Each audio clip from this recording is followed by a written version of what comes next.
Our monitors take us to Tallahassee, Florida, where the community comes together in grief after yesterday's deadly mass shooting at Florida State University. CBS News correspondent Skyler Henry joining us now with some breaking news on this story. New developments today. Skyler, what can you tell us?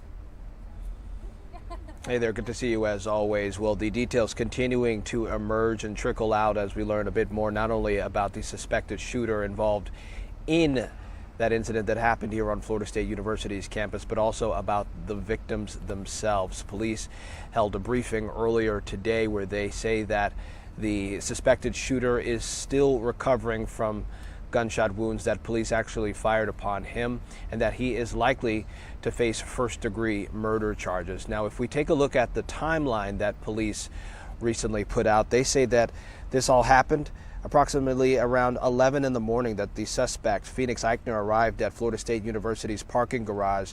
They say that he stays in the area for an hour, moving in and out of the vehicle.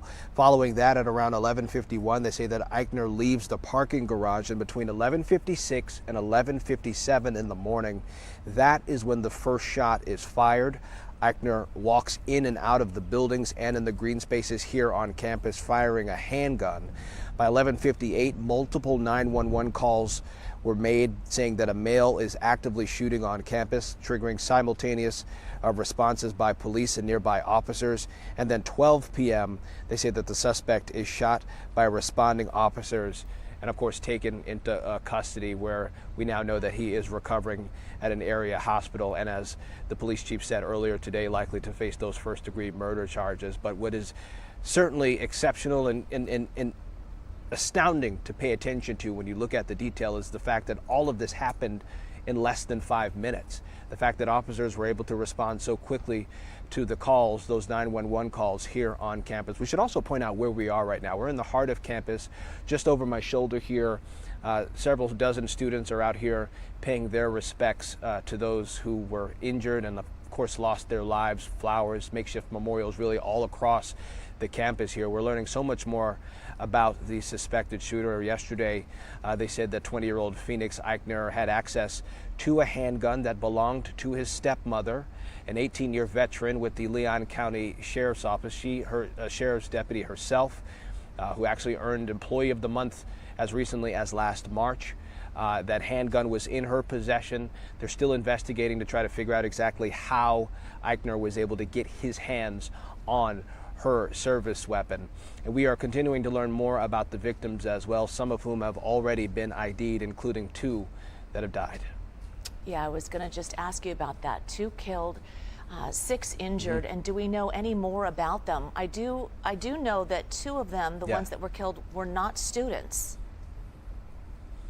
That's correct. What we know about them, 57-year-old Robert Morales, who is a longtime dining services representative here on campus. He was identified by our CBS sister station down in Miami, WFOR. And just in the last hour, we learned about the second person who died.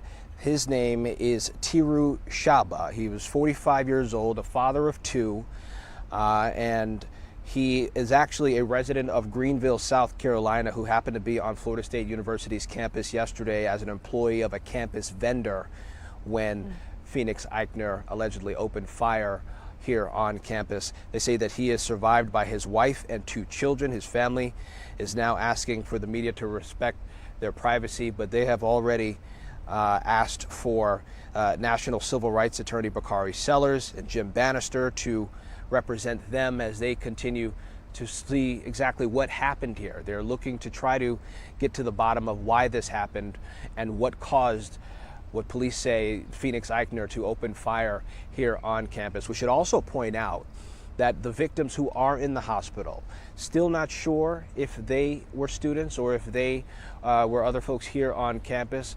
The medical team that responded to the situation, they held a press conference earlier today and said that they anticipate that all of those who were taken to the hospital are expected to make a full recovery, but they did indicate that they did sustain significant wounds, including gunshot wounds to the torso and to the face.